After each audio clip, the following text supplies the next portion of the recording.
Awkward smile. Ooh, so we're live. For those of you that are watching, hello, hi, welcome. I am Deepak Chukla, and with me, I've got the wonderful Tom Casano. Hello, hello, hello, hello. I feel like a date night show host now, dude. It's brilliant. For those of you that are just joining us at the moment, if you're tuning in, of course, you're here to learn all about the success that Tom and I have been having on Upwork. And you probably, I definitely believe that you're familiar with the platform if you're here, and therefore you're either struggling to make any kind of decent, income or get any growth on Upwork, or you're kind of chugging along and you can't break through a certain perhaps price point, or you just absolutely had no luck with it at all, or you set up an account and then immediately forgot about it, or you're thinking about setting up an account. So actually, there's quite a lot of variations I've just discovered, Tom. Cool. Tom, where for the benefit of the audience, where are you? Where are you now, actually, buddy? Yeah, hey, I'm in New York City. I'm in Manhattan, where I live. I got some beautiful pictures behind me. That's in my office space. They are beautiful and delightful. And yeah, there's a lot we're going to talk about Upwork today. Making cha-ching, cha-ching. You and I, Deepak, have each made over $100,000, I believe, in the last trailing 12 months. There's a tremendous opportunity. It's so fascinating because a lot of people think of it as an outsourcing platform, but it works the other way. You could be a freelancer consultant on it and get some nice, juicy contracts. We'll get into all those details on how you can do that. But just for a minute about me, my name is Tom Casano. I do SEO. I have an SEO agency. I'm a consultant. I host a podcast called the Shore Podcast. Is the name of my agency. And Deepak, tell us about you. Where do you live? What do you do for a living? Absolutely. I'm so glad I can't go red now. Isn't this wonderful? Hello, folks. So as Tom rightly said, although I'm jealous because on the Upwork platform, he's got $100,000, I think, as billed. Is that correct? Or more even, perhaps, in fact? You know, and it changes because as the 12-month period moves, so I don't know, it's 130,000, 150,000, but there's a lot of money coming to both of us through that platform. And I think people should be aware of how they can make so much money on it. Absolutely, absolutely. So Tom is doing fabulously well. I think I'm at like $25,000, something like this. It's not a Tom, but it's a Deepak. And for those of you who are wondering who I am, you may well have seen me from some of the other Semrush webinars that I've been on discussing LinkedIn and Quora. But really simply, like Tom, the main thing that both of us do is of course, well, not of course, but run an SEO agency. Tom's Shore Oak, I'm Pearl Lemon, but please do rampantly Google us whilst you're waiting for us to get started as to the actual meat and bones, of course, of discussing Upwork. And I'm in London, England. So we're both in cool places, although it's raining actually right now. So there you go. Yeah, and you just got back from Italy and you took care of your cat. You came in, what, like an hour ago? Yes. So for the benefit of the audience, everything's for the benefit of the audience. We've been talking actually cats rather than anything else previous to the actual call. I was in a small village near Ivrea without Wi-Fi, just 4G, and I was pretty much starved of oxygen, so to speak. We're going to get started in a couple of minutes formally, and I can see already that whether it's from the YouTube live or the kind of Semrush Twitter, we've already got questions coming in. So just so you know, folks, I don't know exactly how we're going to play it out, but we're going to answer pretty much all of your questions, including some of the controversial ones, because we're already seeing some kind of red bulbs going off, and we'll be talking about all of the questions that kind of you have. So I'm quite excited to get into those. Yeah, and we encourage questions. I think that's going to help make the conversation better, help you get what you want to out of this webinar. I almost feel, what? Go ahead. I didn't talk about the cat. So Isabel is her name. She's tiny. She's a cat. You're expecting something interesting to follow. There is not. That was it. Sorry, Tom, you were saying. I almost feel like an evangelist for Upwork. There's just such a great opportunity. And the reality is, to kind of speak to the first question that just came in from Cosmic Carrot. That's a cool name. a lot, you can't see every transaction that's happened from the platform, because sometimes people go off the platform of Upwork and hire you outside. Now, that's technically against Upwork's rules, and of course I would never do something like that, but you have to understand that the transactions you see through the platform might be initial transactions, and additional more substantial transactions might happen off there. But I think I probably misspoke when I was talking about numbers and revenue, but there's a lot of different ways to kind of get good clients, make good money off of Upwork. Yeah, no, absolutely. And for the benefit of those who aren't quite sure actually what the question is, the question literally is how can you be claiming to kind of earn that kind of money? If any of you've already looked at my profile, you'll see that, for example, it's $20,000 billed, and as Tom rightly said, we've both done like 6 figures each. What that ultimately refers to, and very honestly, it's never been a case of taking money off Upwork. People approach me, said they found me on Upwork. So I've been approached several times on LinkedIn saying, hey, I'd be interested in talking SEO with you. And I always ask the question, where did you find me? They're like, believe it or not, I did a search on Upwork and I found you. That has happened via LinkedIn. That's happened via email. And then also correspondingly, at some point during the journey, when you do take on clients, they do ask, or they do say, let's just continue a separate project off the platform. Upwork is the main driver of that. And then subsequently, in respect of recent jobs, etc., it really is the case that, as Tom rightly said, that the revenue tends to get spread. So I hope that answers that question. And we're at, well, certainly BST, British Summertime. We're at 8:06, so we'll give it maybe 2 or 3 more minutes tops, and then I think we should jump in. I think we should first start with why Upwork? Like, why is this a great opportunity? And again, I'm not a spokesman for the company. They're not paying me to do this. I'm just telling you this because we've had such success with it, and I feel like more people should do this. And it's not just for SEO. If you're a web designer, if you're a freelance writer, there's just opportunities. People looking to hire you. And of course, it's not all sunshine and rainbows, right? It takes a lot of hard work, a lot of hustling on it. But the big thing is why Upwork is where the money is because people are in decision stage. And what that means from a marketing point of view is they're not just like, I'm kind of thinking about maybe hiring a website designer. They're like, I'm posting a job because I'm looking to hire a website, a designer or SEO freelancer. I'm looking to hire an SEO consultant for my business right now. Here's the job. Here's the budget. Here's what I'm looking for. Please apply. And that is just a beautiful thing, because if you're marketing yourself as a freelancer or you're looking for work, it could be just really hard. And you might be doing like social media marketing, but the people you're speaking to, they're not looking to hire you as an SEO freelancer. They're not like interested. They're not looking for that. So they're ready to buy. So they're ready buyers right there on the platform. The other thing is it's a trusted platform. So there's reviews on there. Clients that have been using the platform a little bit in the past, they know how it works. They trust it. They like it. And so it's basically a beautiful method of distribution, a beautiful way to come to the market where there's ready buyers looking to hire you as a freelancer, as a consultant, and pay you money. Isn't that what you want?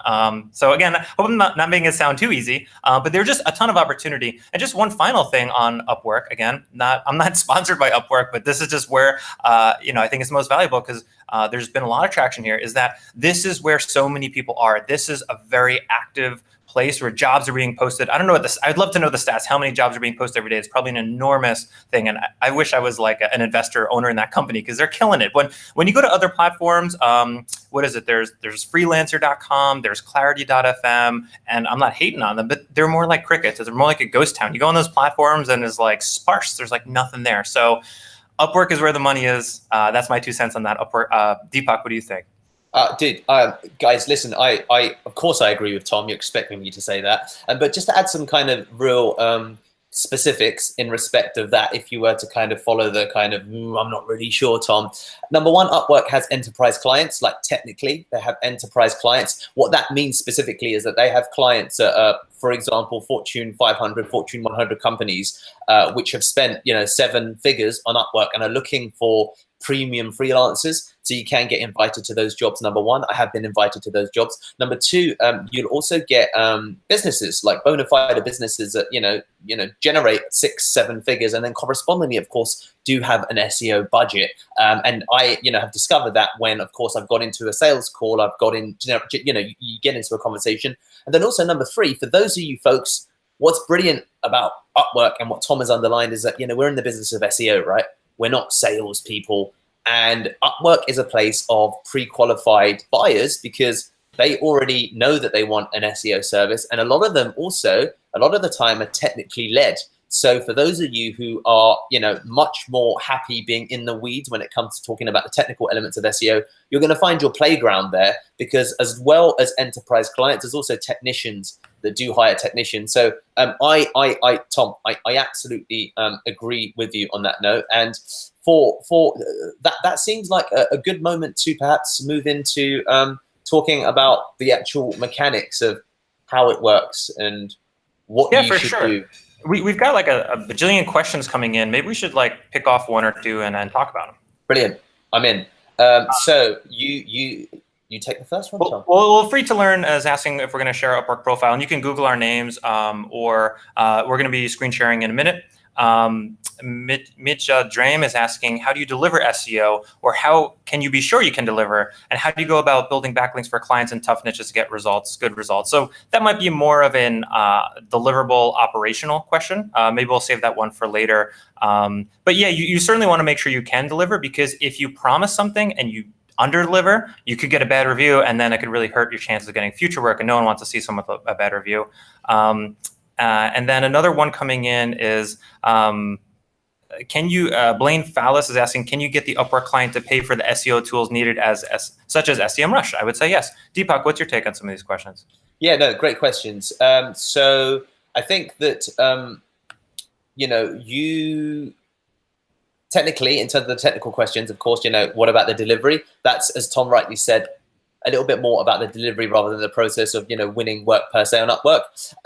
If, some of you are asking, can I just win the work and then outsource the work?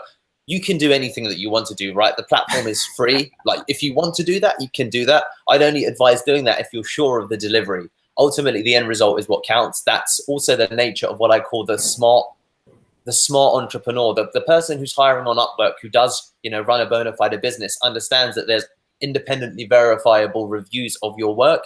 That's the powerful bit about Upwork. That's quite different from, a case study that you could present to a client, because, you could just say, well, how can I really determine the validity of this case study? So that's, one of the important things. And, as to the kind of winning clients on Upwork, whether it's worth paying for membership and all of these other things, I think that, one of the best place to start, guys, and in line with, can we see your profiles, is I'll do a quick screen share, because I want this to, drive as much value as I can. I'm going to show you my profile, and I'm going to talk through basically some of the mechanics and a lot of the things, and Tom's going to chip in and, add the bits that he does that's, better than me or different to me and all of that kind of stuff, and show you really what it is that, what it is that makes a difference between, a profile perhaps that isn't converting so well and a profile that does excellently.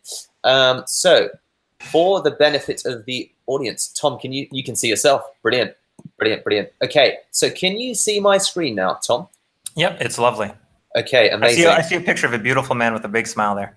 Oh, wow. I wonder who that is. So guys, I'm kind of just zooming in, so it makes it even easier. Is that nice and big for you, Tom? This is beautiful. We got a great view here of your profile, 94% top rated. Wow, look at this guy. He must be getting some good work on Upwork. Brilliant, guys. So as you can see, it's $20,000 earned, there's 60 jobs, 33 hours worked. And that's just really for those people who are unsure whether, the claims that we were making were legitimate. You're quite right in saying the last job was June 2018. This has been a really successful platform for me. And let me just take you through some of the elements with your profile that I really recommend that you do in the next couple of minutes in terms of the delivery. So number one, I have a picture of me smiling and looking friendly. It sounds simple and it sounds silly, but just look at your own LinkedIn profiles, or look at LinkedIn for a point of reference. The amount of people that kind of have straight faces and don't smile, number one. Number two, do you notice a lot like, let's call it the metadata that you see on sites. I'm using pipes to separate content, and you need to really also think about what I call not what I call recognizes above the fold. You've got basically, 20 seconds, 30 seconds to kind of draw somebody in. So you'll notice that visually, this makes it very easy to read.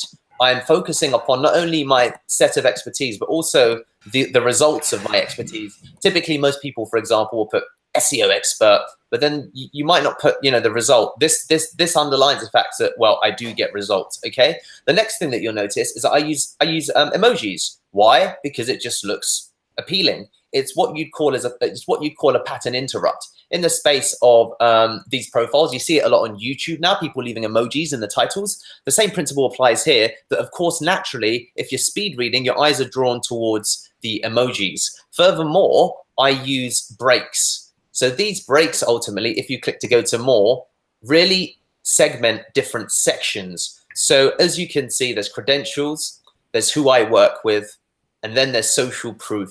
So it makes it really, really easy for somebody to kind of get it, because what you're looking for really is for someone to get the gist that you're competent and that you're really good at what you do. And a lot of these principles, you see in the world, of course, of SEO anyway, the above the fold, the importance of, the description and all of these kinds of things. So it's about applying the same principles and making it as easy as possible from a kind of copy perspective for somebody to actually, go through the profile and think, okay, Tom is my guy. Deepak's my guy. And as you can see, I've taken the time also. I have a video. I'm only playing the video so you can see that there's a video. There's me looking awesome. But little things like that do definitely make a big difference. And we'll scroll down to we'll go past all of the work history and feedback. And I'll also just say, again, take the time to fill in, take some tests, try and do well. Some of them I don't do so well, as you see. I'm not that great at Joomla. But the importance of ultimately, for some of you who perhaps will say, I don't quite have enough SEO experience to put together case studies and testimonials and these kinds of things, in absence of direct industry experience, patterns of excellence are what anybody seeks. So if they see that, well, you know what, you've not got a case study yet, but I see that you're great at Google Analytics. I see that your email etiquette is great. I see that your analytical skills are great. Then, I probably can assume safely so that it is, something that's quite, a person who's going to be competent. As we can just see, I've not logged in. I'm going to quickly go and log in so you can, okay, let me just try and figure this out. Let me zoom out. That's what I'm doing wrong. Okay, there we go. Okay, so I'm going to log in so you can just see the final element that I'm going to talk about before I'm going to pass it to Tom, which is going to be just talking about the one thing that I do with the case studies that I do have. And sorry, folks, I'm just going to grab It does log you out pretty quickly. I don't know why. Sometimes, I don't know if it's a few hours or whatever, I go back to Upwork and I'm logged out. So it's not just... Yeah, no, exactly. So I'm sure, I'm glad to know that I'm not alone in that experience. That was LastPass, by the way, chaps, if you were wondering, of course, what that is. And I'm going to go to my profile now, because there's something that you can see when you're logged in. I just realized that you can't when you're logged out, and that's the experience. That's the kind of case studies. And I'm not going to talk about case studies themselves as such, but notice, and these are not very well designed. They're actually horrendously designed. You can tell that I designed them. Notice that they're big and blocky and bold, and they get very quickly to the point. And this is, again, something that people often don't do. What you'll often see is, for example, a Google Analytics perhaps screenshot, which is still great, but just make sure that it's easily visible to the eye, because think about people scrolling on mobile. Think about them just getting a quick sense of what you do, because they're going to do their due diligence anyway once they follow up. And I hope that makes sense. I've talked at length. This is my profile. If anybody, of course, wants to look at it more extensively, feel free to reach out to me. And now, Tom, I'm going to pass the reins over to you, my friend, and stop sharing my screen. Bear with me. Perfect. And I'll just spend a few minutes on my profile, because you pointed out a lot of good things that I would have said anyway. I fully agree with you on, and I'm just sharing my screen. I really love the copywriting you have. Can you see my screen okay? I can see your screen. Lovely. Let's do this. Cool. Yeah. So it's the same thing. I mean, look, how funny. We have the same success score, top rated, right? That's something you have to earn over time. But it's like on-site optimization for SEO or for Google. Or I was recently updating my LinkedIn profile. Same thing. You want to make everything compelling. You want to speak about it from their point of view. Do you want to rank higher and get more traffic with someone you trust, right? You're trying to come at it from what they're looking for and then immediately build credibility. But you did some great things there, Deepak, that I think I need to pull into my profile. I respond within 24 hours. So I get that little thingy over there. This is what I was talking about here, over $100,000 earned. You got to get great feedback. I think that's an important component that's harder to control. I've had some experiences where I did not get great feedback, and I've asked them to change it. I've done things to get them to change it. To your point about case studies, I have a different approach here, but it's more visual and charts. But you gotta fill out your profile. You can't have this empty, or you can't have one, or two things that just don't look good. So and even within these, if you click into something, you want to be able to really just have it be very appealing and compelling. Like you said, I only have a couple tests on here, but actually, look, I turned this one off because it was like a 3.55, and I was like, I'm not going to show it one. So you only see one when you're live on my thing. Some employment history, just really fill the thing out. And then, under other experiences, I'm really just trying to build that same credibility that you are, Deepak. So it's like, I've interviewed Rand Fishkin and Brian Dean, just really trying to make my profile pop to get that credibility. And these are all things you can directly control. It's just so much like SEO, right? Link building is probably much harder than, just creating the content on your site. So I think you're spot on with what you said. And what else did we not cover for profile optimization? I think that, I think that was pretty good, by the way. I also noticed some things that I need to do. Yeah, definitely. So I'm like, okay, cool. I'd love to interview, some of these dudes. Chaps, the other thing perhaps that I'll finally say is, and again, I'm just going to quickly share my screen. That was amazing. You saw the figures. Can you see my screen first of all? Actually, yep, that's beautiful. Brilliant. So you saw the figures, everybody, that Tom is pulling in. So just listen to his advice more than mine, simply. But one of the other things that I'll say is, because I did notice that there was a question about what if I don't have enough experience, what if I don't feel. So one of the things that does help with me a lot is that underneath my other experiences, I have a lot of random stuff. There's absolutely nothing to do with actual SEO. And think about anything that you've done that is interesting, even if. Well, here's the interesting thing. Even if you don't think it's interesting, the fact that you play guitar or play violin or play the cello or play darts is interesting to me, because it marks you out as different in a space where everybody ultimately, from the higher risk perspective, is largely peddling the same thing, right? So then there comes a question of differentiation, which is, there's going to be many SEOs who are going to say, I'm an SEO expert. I can rank you on page 1. I've got excellent case studies, right? But what's interesting, for example, about some of the reasons that I've got hired because people are like, dude, you ran a marathon. That tells me a lot about you, and I love running. Let's talk. So do think about in absence, or indeed if you do have some, case studies and all of that kind of good stuff, put all of the other stuff, whether it's lived abroad, whether it's, I've got music, I've got this stuff, I've got more, because you can never, you never know the reasons ultimately for which you're going to get your foot in the door, and this has helped me a lot more than it hasn't in those instances. So that was the only other thing that I wanted to add, Mr. Cassano. I think we've covered it pretty well. There's some other questions coming in we can address. Do you think we should talk about proposals and pitching jobs, or do you want to address any questions or anything we missed? I think that I'd love to move into proposals and pitching, because I think that this is going to answer some of these questions about how do you win clients and how does that side of it work, and going through perhaps some of the elements of the proposal I think would be good. So yeah, I'm good. Let's do that. Okay. Yeah, I think that's one of the most important areas, because it's like you can have the best optimized profile in the world, but if no one's coming to see it, like, it's not going to matter, right? But again, it's very analogous to SEO, so it's a funny conversation. But you can have the best content, no one's going to come to see it if you don't have links. You can have the best profile but if you don't, if you have people coming to it or seeing it, you might as well optimize your profile, because you can directly control it. So let's talk about doing proposals, because in a lot of ways it's really a numbers game. It's really there's quantity and there's quality, and we can talk about you can see yourself perfect. So when again, this is a numbers game. If you're devoting 30 minutes a day, 1 hour a day to proposing and pitching on work, you're gonna have way better success than if you're spending 0 hours a week, or than if you're spending 1 hour a week. So it's really, you're gonna get what you give. You wanna create for yourself, when you go to the find work section, you wanna create a customized filter for, that you can try to filter for some of the best jobs. So here's my filter. I've got, the $3 sign, because I only want the bigger, better clients. I want a client that has hired at least once before. And that's really, I think, all I have in my filter. But now the real key is when you scroll down. So you start looking at these, right? This one's a $50 budget. Pass. $10 budget. Pass. Oh, look at this. Oh, sorry. This is the amount spent. Sorry, this isn't the budget. But so this is the amount that the client has spent, like, since they've been on the platform. $50, $10. Look at this guy, $60,000. Like, that's a job you want to pitch. $8,000, you know, probably well worth it. I mean, I don't know what your rates are and what kind of work you're looking for. So we're scrolling down. This guy spent 20 grand. Wow, $1 million. $1 million. Oh let's both say that and apply that now. We probably should. I think we should get in there. Bye, guys.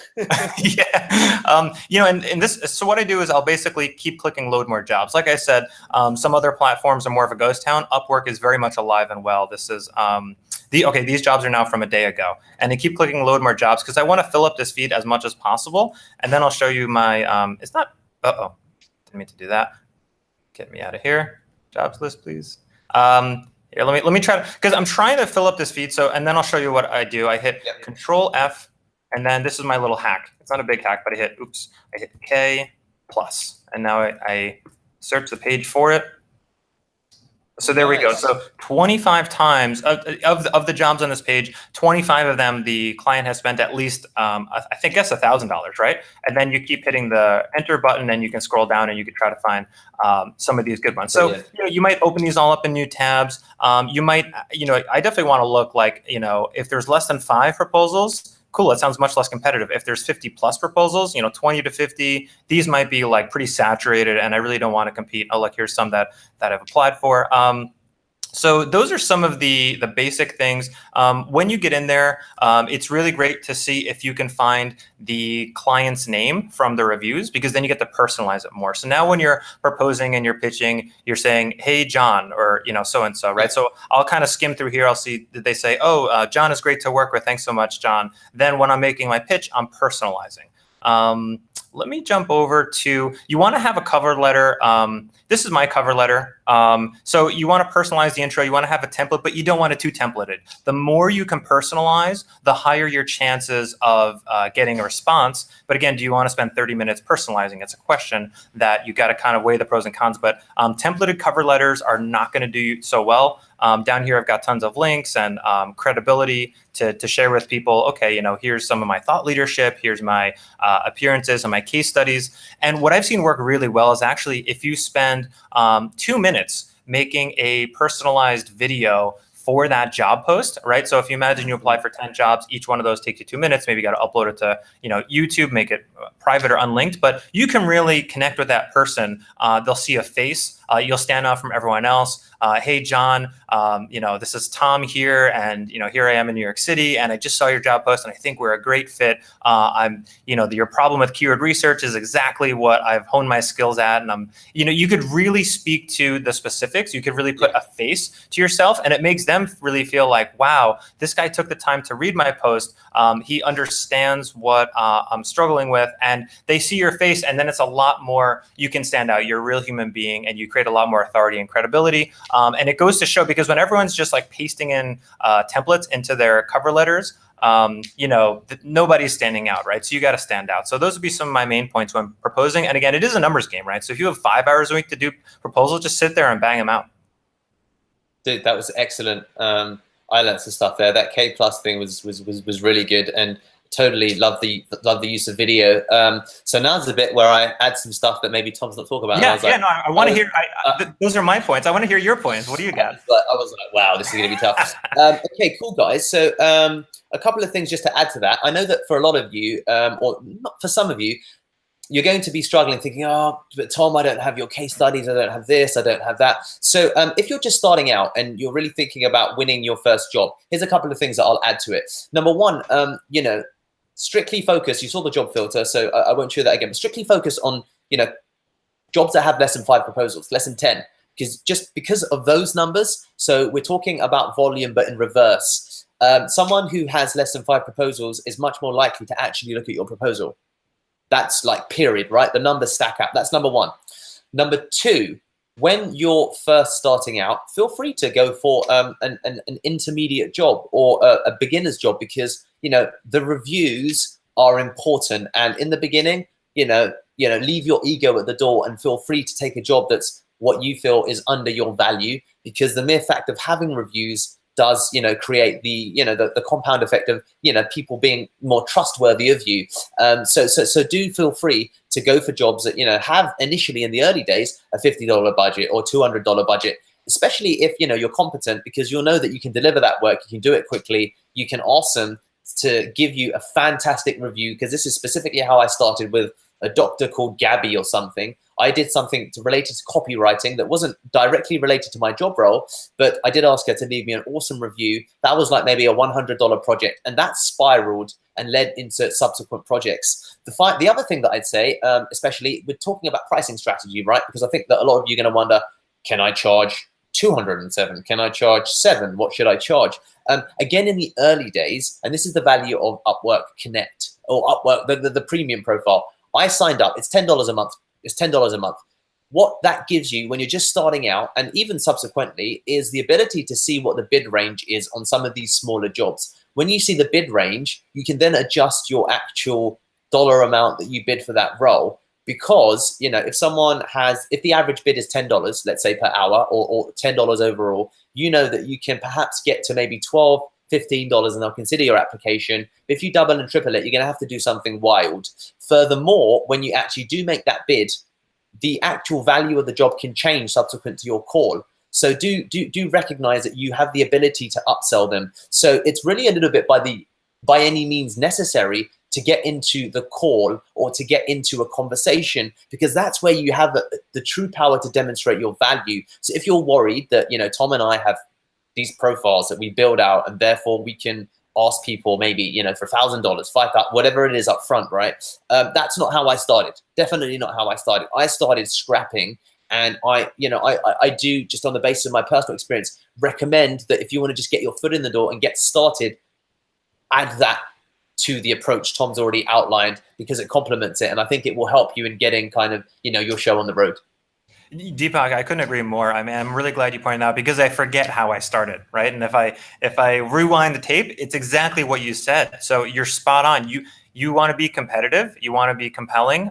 You want to have, like you said, $100. You know, it may be something that you might normally charge $300 or $500. You're going to work a little harder and over deliver and charge less to get that first review, you know, to get that second review, to make sure, because the challenge with the platform I find is and client expectations are different. And we should also talk about, part of the funnel is like, you know, in my mind, I'm always trying to get that proposal into their first response and then into a phone call, right? Because once we can get on the phone, and we can talk more about like a sales consultative process.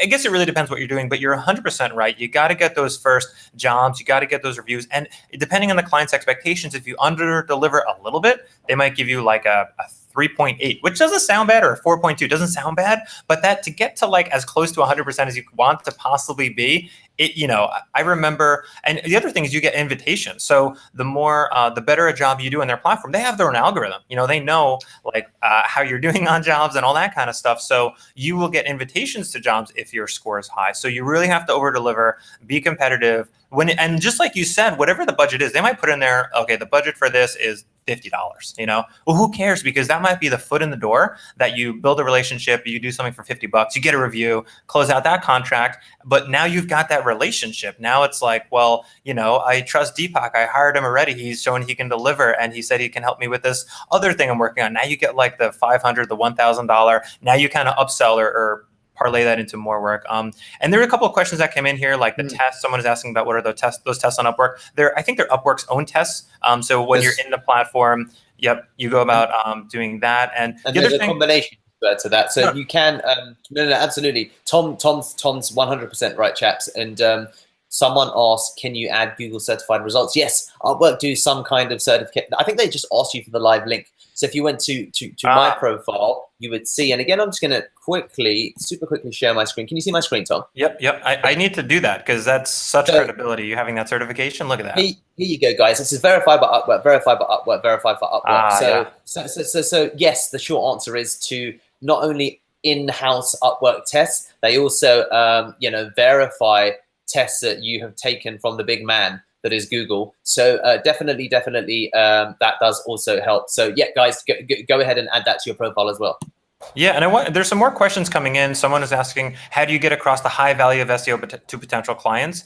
And I find that I'm usually on my heels if someone is asking me to sell them on SEO, not on, because if a prospective client is already interested and knows the value of SEO, then you don't have to sell them on SEO. You just sell them on, I'm the best guy for your SEO. So you kind of want to try to find those kinds of people that already know that they want SEO. You don't have to sell them on, because then you got to sell them on SEO, and then you got to sell them on yourself to do it.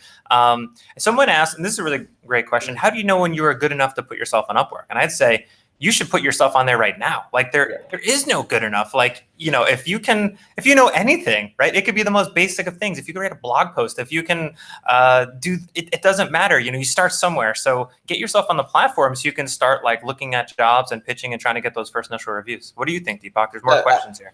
No, absolutely. I completely agree that, there's never a right time to start. So just start.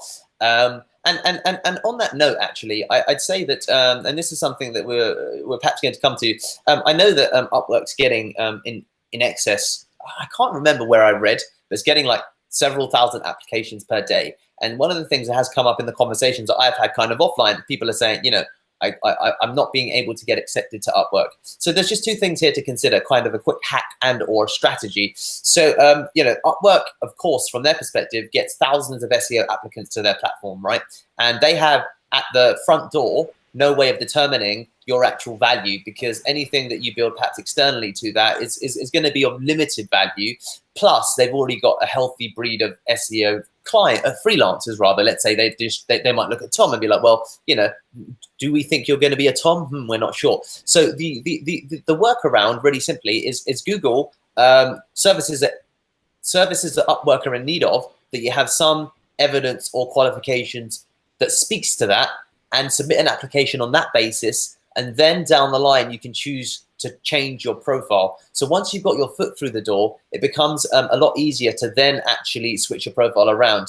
Point in case, when I started my Upwork profile, I think I applied as a digital marketing generalist, I think. And then it was only over time, I mentioned, of course, the copywriting role, that I chose to narrow that and focus upon, what I perceive, my power to be, so to speak. But that's not how I started. So again, I pass on the same knowledge that if you're having an issue with getting onto the platform, think about what Upwork is in need of. My partner gone onto the platform because she speaks Italian, so we put her up, as someone who can translate Italian. Now she's actually doing copywriting stuff, but we saw that an Italian application would be something that was more uncommon. So do bear that in mind when you're making those the initial application to getting onto the platform. Yeah, I didn't go through that experience of, I don't remember what it was like when I applied. Maybe it's like a year and a half ago. But I do remember that they wanted to confirm my identity. So I had to do a video call with someone. It was like really, the video wasn't working. I was trying to do it on my phone. It was a bit of a mess, but they have had problems on their platform with like fraud or people impersonating people. And as a client, so I've been on the other side of the platform, as a freelancer and as a client trying to hire other freelancers. So it's really cool when you get on that side, because then you can see it from both sides. Mm-hmm. And I've had that problem of there being fake people. So I guess it's like anything else is just, put your best foot forward. And just like you're saying, Deepak, if someone's dream job is they want to do SEO, but maybe they don't feel confident or feel they don't have the skills, I think it's a great point as well. If this other skill, like how to do HTML or how to do graphic design, start there. Like, it doesn't matter. You could change it later on, but the idea is to just get started and start to build out your profile. And the other thing, like I think you're addressing this quite well, is like if it's intimidating to talk about like the budgets or the money we're earning or the reviews we have. Like if we have these rockstar profiles, like they didn't start out that way, right? We started out just like everybody else. We started out like trying to pitch one job, trying to get one review, trying to write a better bio, trying to get a better picture. I actually just got new headshots taken earlier this week because I think that's important, and you pointed that out. You've got a great smile on your thing. So these things start small, and you gotta just grind at it. I think initially, right, to get the initial momentum, you got to push hard on it. Even like you're saying, applying sounds like it's a lot more challenging today than it might have been a year and a half ago. No, absolutely. I think that Tom's raised some really excellent points there about expanding your perceived positioning, because you'll have skill sets that are initially upfront more useful to Upwork. And he also highlighted a really important other part of it, like for all of you folks, of course, SEO heads, you'll do competitor lookups, right? When you are determining an SEO strategy. Your competitors on Upwork are other freelancers like myself and Tom. So what you want to do also is go onto the client side and go through the experience of the search filters when you post a job and when you want to potentially hire someone and when you want to look for a freelancer, because then you can put yourself in the mindset of someone who's actually looking for a freelancer and see what they see and see what the search filters are, because that will then be really powerful in informing what should I price myself at, what comes up when I put at under $100, at over $100 as an expert. What do these profiles look like? Because, you know, Tom and I are just two of, you know, probably 1,000+ freelancers that are doing, you know, figures equal and or higher to us. So have a look at the way the searches work. Have a look at the constellation of profiles that you bring up as a consequence of that. And if somebody's earning decent figures, they're probably doing many things right. So do take a look. And here we go. Tom's just fantastically brought it up for us. And, you know, this is... Yeah, exactly. This is a job post for a Rockstar AdWords PPC strategist.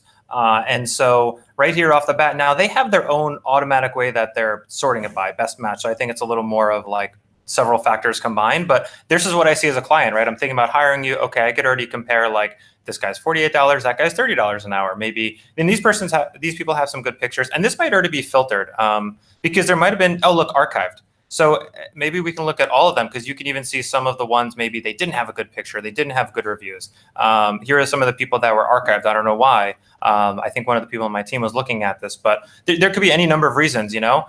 Maybe like this is that challenge of like getting your initial start. This guy has $0 earned, and this guy, you know, is $100,000 earned with an 88% success score. You know, so basically the client is able to get in here and like compare you against a number of people, and it is competitive, right? This one has 26 that were archived from the client side, from someone on my team, and 9 proposals that were, I guess, so it's like what, 35 people applied, and the client really has their pick. It's really competitive. And then the client can click into this and they can, go ahead, Deepak. Oh no, absolutely. This is excellent. And I was going to say, to add to what Tom has really expertly outlined, is if you go back a step, Tom. Sorry. No. So if you go back to the perfect, and then you scroll up. Guys, so one of the things that I do when I've hired people is I go to, you see where it says search for freelancers, and it's got the little, there's the filters section. So if you click on the filters, you can then determine the searches that you want to make when you want to invite somebody to a job. And this will be really useful, because it's what I use to determine, you know, how is it that my profile comes up and how is it that I look. And again, you know, when you're building out your profile, take a moment to explore what Tom has just shown when he's posted a job.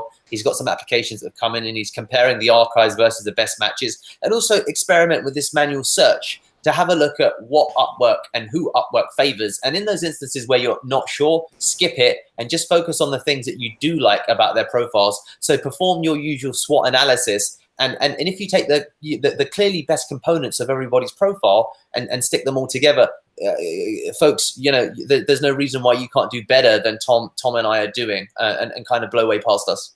Well, and I think you bring up a really good point, because when we look at the filters here, and these are the same filters for someone that's going to invite freelancers to their job, which is nice when someone's inviting you versus you pitching everything. You see these breakpoints at like, okay, if I'm an employer, I'm going to look for someone that's, let's say, 30 to 60. And so if you want to be in this category, if your rate is around this, you know, you wouldn't really want to go higher than 59. Like, let's say you're going to price yourself at 65. Well, you just jump the category that you might miss out on. Or let's say, you know, so far you've earned like $90. Well, earn another $10 and you can be in this category, you know, or getting to 1,000. The same thing with the hours. Maybe, you know, I actually do use these, right? Or so these are definitely things you want to consider from the client's perspective. Here's if I'm a client, I'm going to invite people to 2 jobs. Basically, I think the same filters here. So these are all the things you definitely want to be considering, and it is pretty competitive. That is the truth. Yeah, no, absolutely. And there's some excellent points there, Tom, about the break points as you go up, kind of in the kind of hourly rate expectations. So we've got some more questions coming in. I'll pick off one of them and I'll answer, and then I'll pass the baton to you, Tom. So guys, for clients you want to avoid, you know what? In the beginning, if we're talking prospects and what you should apply to, I wouldn't worry about it in the beginning. In the beginning, if you're just searching for your first job, then, you know, don't worry so much about whether they're payment unverified, which is something to notice if you are, you know, in a space where you can afford to kind of pick and choose. Now, Tom and I can, of course, to a degree, pick and choose because we're doing well on the platform. Day one, I wasn't really so concerned with who to avoid. It was like, just win a client, just win a client. So generally speaking, in the beginning, I wouldn't worry about it. If we're talking then actually, of course, getting into the call and the conversion, I'll let kind of Tom talk about some of the perhaps red flags that he's experienced when he's got into a call with somebody. But when you're initially just starting, if you're trying to earn your first $1,000, your first $500, then I would say that, you know, there are hundreds of jobs on Upwork that, you know, you'd be a fit for. So Upwork gives you like 60 or 70 connects, which ultimately equals, I think, 35 applications, 2 connects per application. So do make use of them and allow yourself, when you are pitching, give yourself 2 months before you make a call. I think a lot of people have a negative experience or start and then stop and then don't stick to it consistently. And when Tom spoke of the numbers game, he wasn't kidding. And it doesn't just mean, for example, okay, I'm going to get off this Upwork webinar and I'm going to go and spit out 35 applications and use my connects for the month. Like if you do that, then all power to you. But do it consistently and allow yourself to make use of what Upwork gives you for the month period. And you know, in terms of let's call it quantity per day. You know, I wouldn't go past maybe doing, you know, a couple per day, because there's going to be a direct correlation between the quality of your application and the volume of them. And 35 a month doesn't mean 35 in one day. It can mean 35 in 30 days. You raise a lot of great points. I think buying connects is very well worth it because you're spending $1 or $2 to be able to pitch. Yep. It is a numbers game. So if you're sending out 10 proposals, you get 1 response or 2 responses. Also, you can start to vet the client by what they're saying and how they're saying it. And once you start to get a feel, you know, and you can tell like a really potentially great client versus one who's like asking for everything in the world. When you get into a conversation with a client, and I will say that Upwork is both a very big blessing and a very big curse, because for me, I've built my entire business on it, my agency, and someone was asking about, you know, outsourcing, that sort of stuff. So there is this sort of arbitrage opportunity where maybe you can get a deal, maybe you close a deal, I don't know, it's $500, $1,000, whatever, and then you can have someone on your team, someone you're working with, kind of do a lot of the legwork, a lot of the heavy lifting for you. And then maybe there's a little bit of an arbitrage or profit margin opportunity there. I don't even know exactly how Upwork feels about that or how that works. So I know that they have the agency function, which I don't use. I use myself as a freelancer, but I say it's a blessing and a curse because it's a great opportunity. Like I said in the beginning, people are decision stage, you're ready to buy, they're like looking to hire, they want you. I say it's a curse because it doesn't attract the highest quality clients. I think probably Deepak, you and I can speak to this quite a bit, but sometimes the expectations are ridiculous. Sometimes the budgets are really low, right? So I try to be a little bit choosy, because if it's a mom and pop or it's an entrepreneur with no budget and they want you to give them the whole world for like $10, it's like, no, dude, I'm not going to work a bajillion hours for, you know, but then again, you know, initially that's where I started, like, all right, you know what, I will break my back for you just to get that 5-star review and that one initial, you know, start. And the blessing with what Tom has just identified is that you will curse those clients in the early days, but you will love them down the road, because as you develop your budgets, your clients' management will actually get easier. And all that stuff that you learned with the mom and pop or the entrepreneur who's trying to sell the dream, but then ask you to work kind of sweat equity style, you're going to love the fact that you were able to deliver for them, because then delivering for a bigger company, it might be the same in terms of the process, but the client relationship experience will be that much easier, because those that, you know, are successful businesses on Upwork tend to let you get on with the getting on of the work of actual SEO. And further along those lines, I'd say that with the, you know, guys, the other thing, speaking of the arbitrage opportunity, so here's the interesting thing, like you're going to win clients.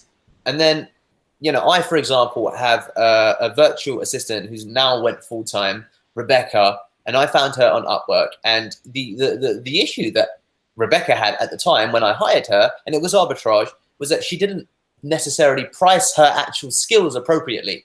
And that's the advantage when you're hiring on Upwork that the platform offers you, meaning that if you have a $2,000 SEO project, there are lots of SEO freelancers who you can hire. Rebecca has now gone full-time, who can deliver a $2,000 job, but they don't price themselves at a $2,000 value, meaning that you can afford to make arbitrage work and still not impact the delivery at all? Because I think that that's probably the underlying question, feeling that, well, you know, what is that unethical, or is there an issue here? There really isn't, in that, as you know, the client ultimately cares about ROI. That's the biggest thing. If you can increase rankings and attach that to kind of their revenue, and you can do that using somebody who ultimately, you know, feels happy working at $15 per hour, then amazing. Take that opportunity. That's how I started initially in the early days, when I wanted to scale up because I was converting leads. And then that ultimately turned into taking people full time. Rebecca now earns, for example, $2,000 a month. But, you know, if you were to ask her, she started at $4 an hour with me, because that was the arbitrage. That was what I could afford. And she stuck with me, and she was therefore rewarded. So in the early days, again, if you're thinking about, well, how can I scale Deepak? I'm generating leads. You can do exactly as Tom identified, without impacting delivery, provided, of course, you are sure of what that freelancer can deliver. This is assuming that you've done your due diligence, which we won't get into right now, but the arbitrage opportunity does not impact, as long as you let it, does not impact delivery.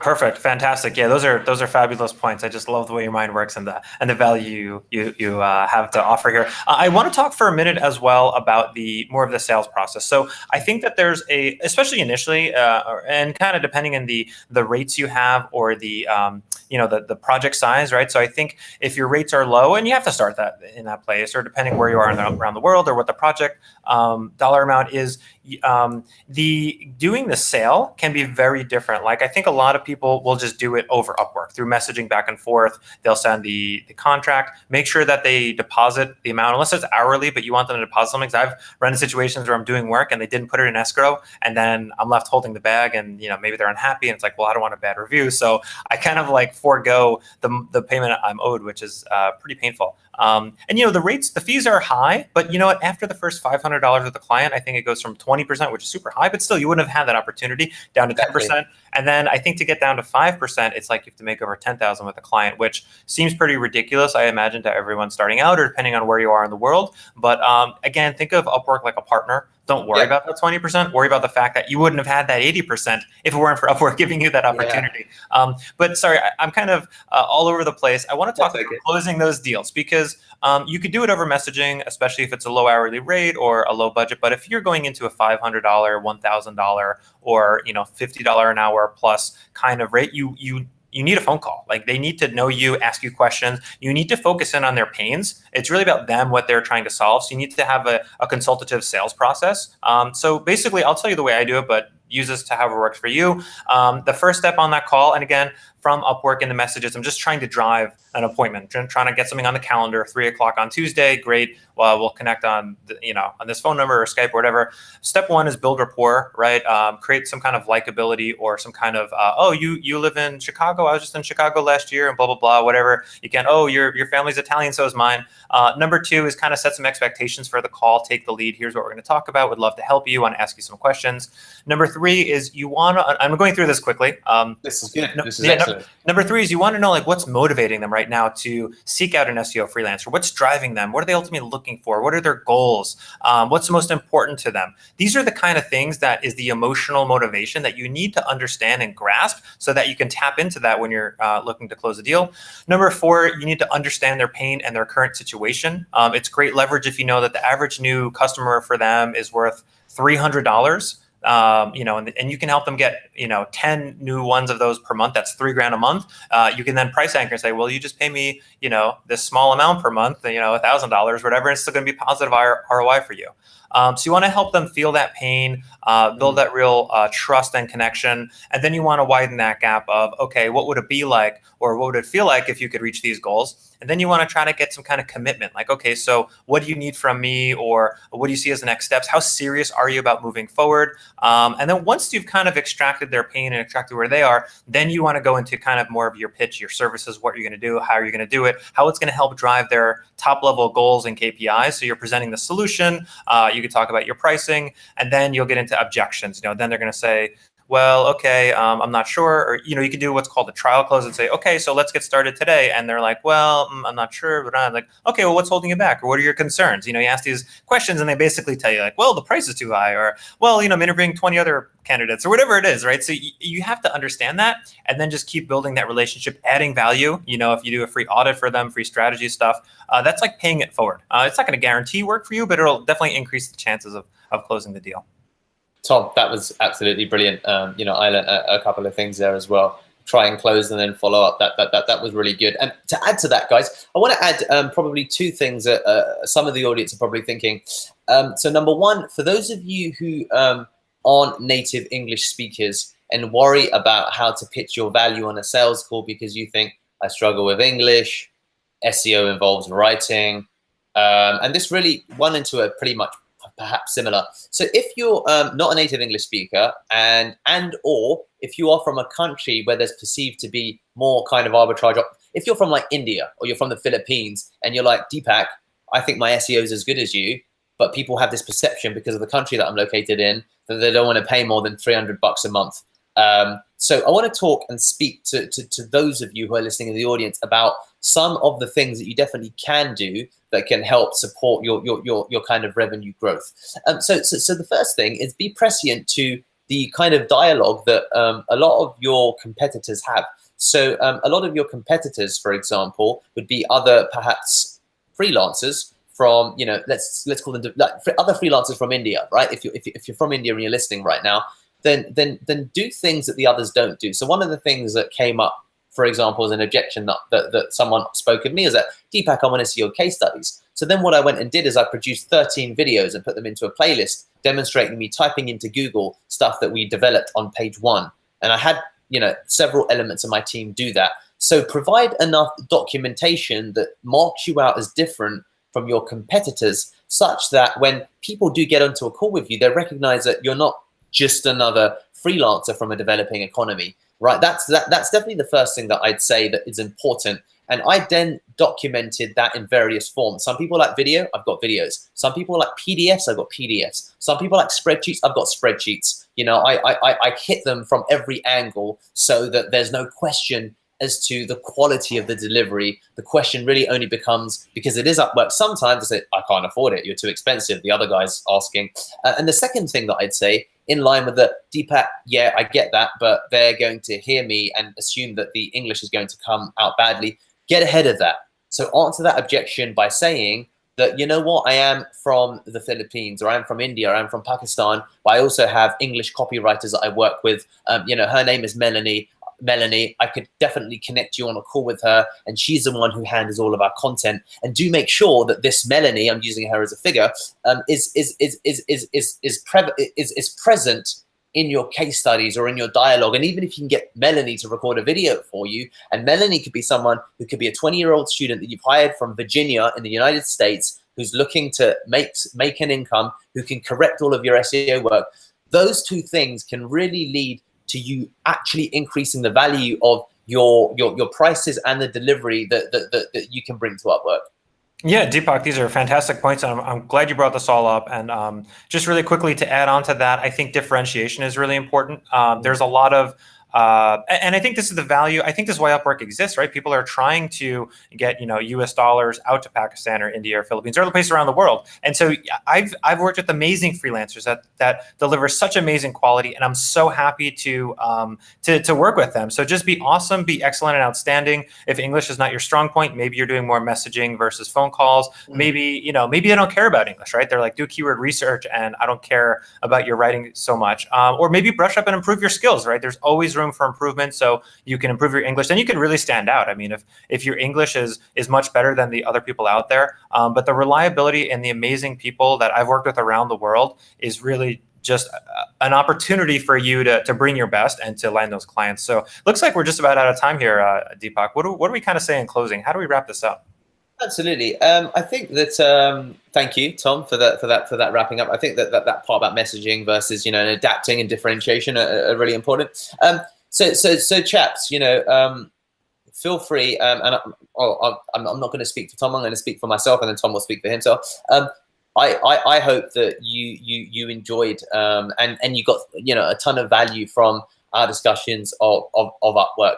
There's definitely even more things you can consider as you get down the line. And if you're already someone who's a rising who's a new talent or top rated and is seeking to break the next revenue level, then feel free to contact myself or contact Tom as to getting into some of the questions around what to do in those cases. But the most important thing here is to split test, try some of the things that we've discussed. Even if you get to 10% of executing the amazing advice Tom's given, or anything that I've said, that's still going to be better than 90% of everybody else on Upwork. Because once you begin to start to treat the platform seriously, then I genuinely think that your fortunes on it could change. 100%. You're 100% right. There's no, there's no real shortcuts. There's a lot of hard work and hustle involved, but it's well worth it. You put in the time, you get better at it, and over time, you start to accrue a better profile, better clients, and you kind of build that momentum. But it takes time. It's tough going in the beginning. So Deepak, well done, sir. It's been a real pleasure. I hope everyone has gotten a lot of value out of this and a lot of learnings. And feel free to get in touch with us. And thank you so much. Perfect. Thank you, guys.